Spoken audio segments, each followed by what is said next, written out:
Have you ever looked at a map and just felt like, man, every single corner of this planet has been discovered, photographed, and plastered all over the internet? It's a pretty common feeling. But what if the art of discovery isn't actually dead? What if it's just different?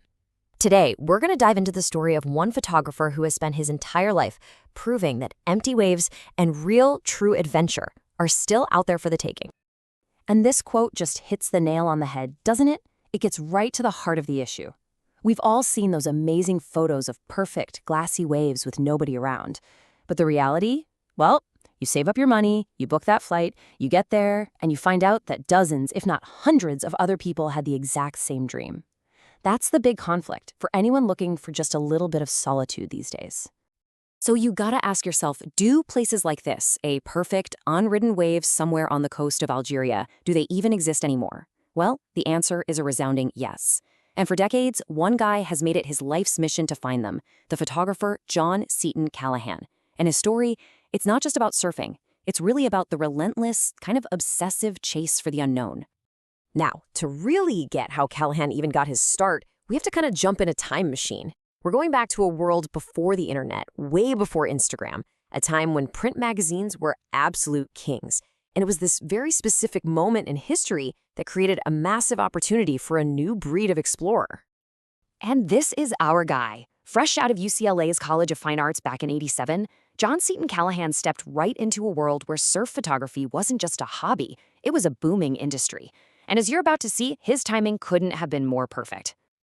So check this out. In the late '80s, the two absolute giants of the industry, Surfer and Surfing Magazine, they both decided to go from publishing every other month to publishing every single month. Think about that. That move suddenly doubled the number of pages they needed to fill. It created this insatiable hunger for content. There literally wasn't enough good photography to go around, and these magazines were just starving for images from new, exciting, exotic places. And that's exactly why this demand was so powerful.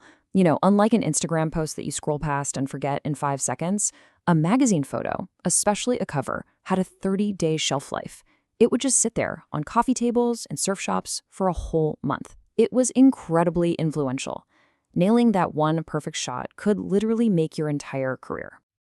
And yeah, it could also make you a lot of money. We're not talking chump change here. A single all rights buyout for one photo could pull in over $3,000 back then. In today's money, that's more than $6,000 for one picture. The stakes were incredibly high, and the race was on to find the next great undiscovered surf spot. So this pressure, this need to find something new and different, is exactly what led to Callahan's big, career-defining moment. He took a massive gamble on a trip to a place that wasn't on any surf map. It was a trip that would lead to one of the most legendary discoveries in the history of surfing. And believe me, this was not a simple trip. It all started with just a hunch, an idea to go somewhere nobody else was going, the Philippines.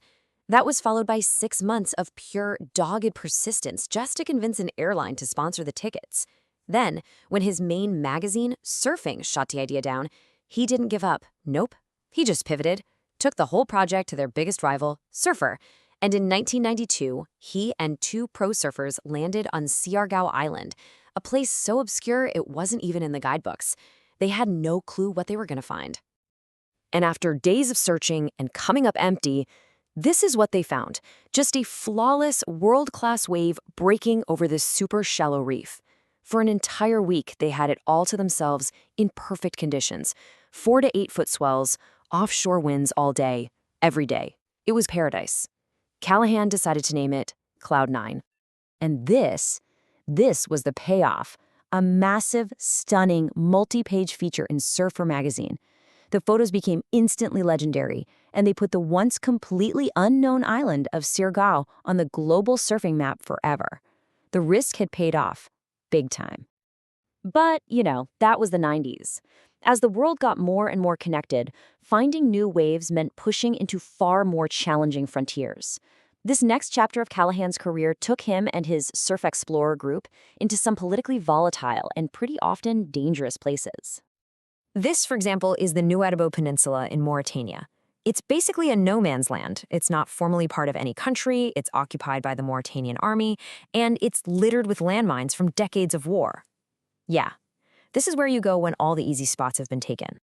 This quote from General Eisenhower pretty much became the mantra for Callahan's surfEXPLORE group. And it just perfectly captures their whole philosophy. You have to meticulously plan everything, figure out all the risks, prepare for every possible problem. You have to do all that precisely because you know that your beautiful plan is going to fall apart the second your boots hit the ground. And this? Well, this is rule number one for when that plan inevitably falls apart. It's a pretty stark reminder of the reality in these places. Persuasion, diplomacy, they're not just useful skills out here. They are literally survival skills. Okay, so get this story. It perfectly captures both the absurdity and the danger. To even get near the waves, they first had to get permission from the local military commandante. And this happened in a really tense meeting conducted entirely in French. They had to check in with him every single day. Then, one afternoon, the commandante just shows up with his soldiers and a video camera, and he demands that all the surfers catch the same wave at the same time for his home movie, a party wave. So what do? Well, you remember the rule. You don't argue with the men with guns. You paddle out and you do it. And this is why they do it. This is the why. On one hand, you have the sublime beauty of a perfect, empty wave. But it's a beauty that you can only find after navigating the harsh, dangerous reality of the Sahara Desert and all its conflicts. The reward, it seems, is always directly proportional to the risk. So, what does all this mean for us, right here, right now? In an age of satellite imagery and instant communication, is there actually anything left to find?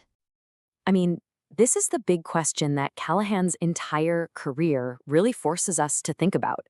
If you can pull up Google Earth and see almost any coastline on the planet from your couch, what's the point of actually going there?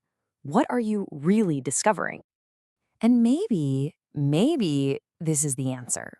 Maybe true exploration today isn't about planting a flag or being the first human being to ever lay eyes on something. Maybe it's a mindset. It's about choosing the hard road, embracing uncertainty, and making the kind of personal discoveries that no map, no app could ever show you. At the end of the day, Callahan's journey proves that the world is still full of these huge unknown spaces and empty waves. And they're not just on our coastlines. They're within ourselves, too. The real frontier is always out there, just waiting for anyone who's willing to step off the beaten path. So the only question left is, where are you going to find yours?